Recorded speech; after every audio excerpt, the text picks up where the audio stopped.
Lotus App decides that I will be going first.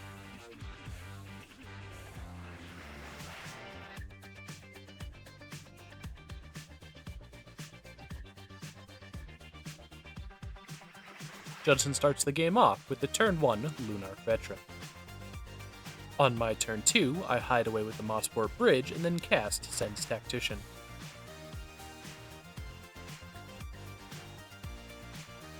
Judson continues with the turn 2 Sygg Wanderwine Wisdom. He then hits Tyler to draw a card from his commander. Steven casts a Boggart Curse Grafter. Continuing the commander chain, I cast my commander, Brigid, and make a 1-1 Kithkin. Tyler's first play of the game is a Roving Harper. Our first flip of the game is Sygg, as Judson transforms him on his first main phase. Judson then follows up with a Distinguished Conjurer. As the Goblin Ball increases, Steven casts a Goblin Matron, searching up a Skirk Prospector. The second flip of the game is Brigid.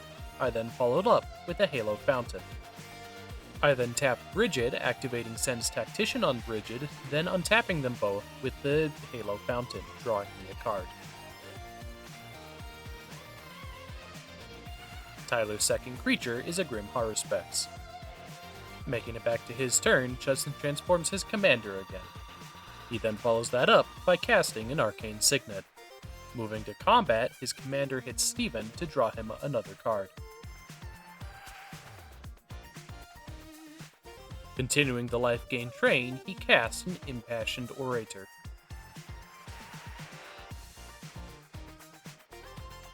Wanting to join on the commander fun, Steven casts his commander, Grub. Oh hey, it's I, the gentleman. Enjoying this game so far? Want to win some free cards? Well, starting at 500 subscribers, we're giving away these Chocobo bundles, and all you have to do is subscribe. Without further ado, back to the game. On my turn, in response to the Brigid flip, I tap her for mana, activating Halo Fountain to untap her, then tapping her again, flipping her, making a 1-1, making a 1-1 from the Halo Fountain, and then still holding 6 mana. I follow up by casting a Gadok Teague and a Kithkin Harbinger.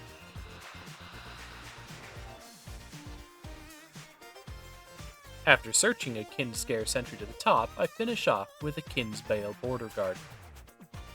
Much to the begrudgment of the entire table, Tyler casts his commander, Eirdu, Carrier of Dawn.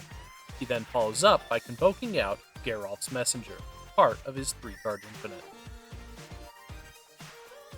Continuing by transforming his commander, Judson moves on by casting a Thought Vessel. He finishes off with a Guild Thief, passing to Steven. On Steven's turn, he starts by transforming Grub and moving to combat. When Grub attacks, he triggers her by blighting on his Goblin Matron. This will make a token that searches his deck for a Gem Palm Incinerator. After combat, Steven casts a Skirk Prospector and then finishes off by casting a Bludgeon Brawl. Starting my turn, I transform my commander Brigid so that I can have a lot of mana.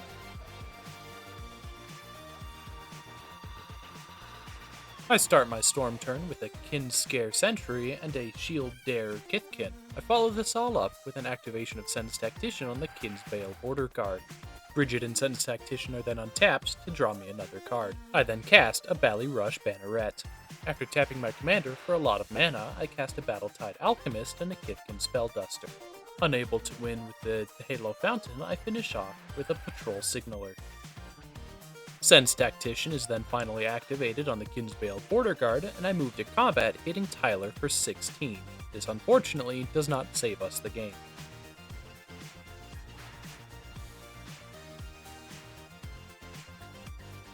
Starting the final turn off, Tyler activates Eirdu, transforming it into Islu.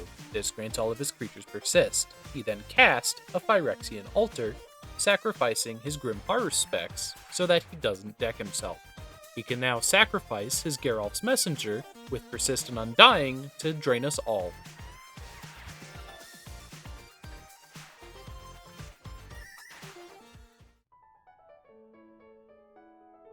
Oh, welcome back.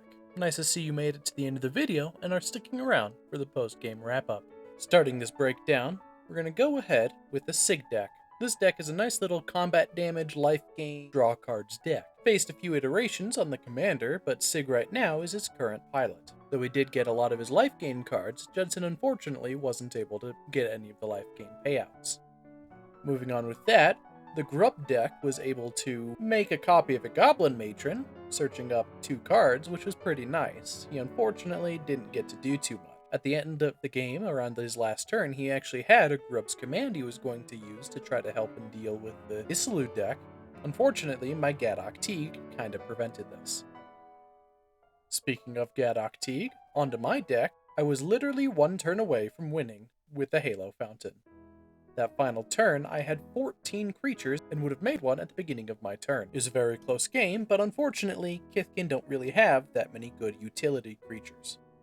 Finally, with the Islu Eirdu deck, though it was piloted by someone who didn't build the deck, Tyler was able to end up with most of his combo in his opening hand. This doesn't really make for an intuitive game, as the game ended on turn 6. With the game breakdown done, let's move on to some announcements.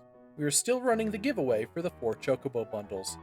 All you have to do is subscribe, and at 500 subscribers, we'll be giving away the first of the 4 bundles. After that, it's at 1,000. There are a few other milestone unlocks as we get through subscribers, most notably, guaranteed bi-weekly uploads. Currently, we're just uploading as we can get them out. Your support is also very much appreciated. We're looking forward to maybe putting out some Warhammer content in the short future. That's most of it for now, and I'd like to thank you all for watching, and remember, stay gold.